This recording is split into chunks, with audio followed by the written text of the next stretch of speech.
আজ এই সন্দেশখালীতে নিরাপদ সর্দারের গ্রেপ্তারির প্রতিবাদে বন্ধ, সিপিআইএম এর ডাকে বন্ধ। কেমন চলছে সেই বন্ধ?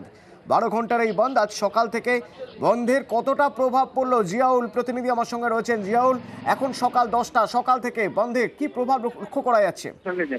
দেখো, কার্যত বলা যেতে পারে শ্মশানের নিস্তব্ধতা, অর্থাৎ 100% বন্ধ সফল, এমনটাই বলছেন এলাকার মানুষজন। তার কারণে এর আগে অনেক পলিটিক্যাল নেতা তারা বিভিন্ন ইস্যু নিয়ে বন্ধ দেখেছেন, কিন্তু এত প্রভাব কখনোই পড়েনি। তার কারণ এই যে সন্দেশখালী যে ঘটনা, অর্থাৎ প্রায় 1 সপ্তাহ ধরে যেভাবে অগ্নিগর্ভ অবস্থা হয়েছে, ভাঙচুর হয়েছে, গ্রামের মহিলারা তারা লাঠি সোটা নিয়ে বেরিয়েছেন, শুধু প্রতিবাদ করেছেন।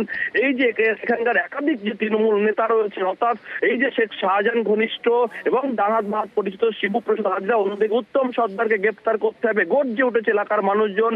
ফলে তারপরেই কিন্তু 144 ধারা জারি করেছে গত শুক্রবার রাত 9টা থেকে। তারপরেও কিন্তু গতকাল দেখেছিলাম যে গত 1 সপ্তাহে যেভাবে অগ্নিগর্ভ অবস্থা হয়েছিল সেটা অনেকটাই স্বাভাবিক ছন্দে ফিরছে সন্দেশখালী। কিন্তু এই যে বামফ্রন্ট নেতা অর্থাৎ সিপিএম নেতা নিরাপদ সর্দারকে গ্রেপ্তার, তার প্রতিবাদেই তারা 12 ঘন্টা বন্ধ থাকে। আর সেই বন্ধের এতটাই প্রভাব পড়েছে, ফলে যে ফেরি সার্ভিস অর্থাৎ সকাল ভোর 4:30 থেকে এখানে ফেরি সার্ভিস চালু হয়, কিন্তু দেখা যাচ্ছে 9টা পর্যন্ত মাত্র 4টি নৌকা এপার ওপার করেছে।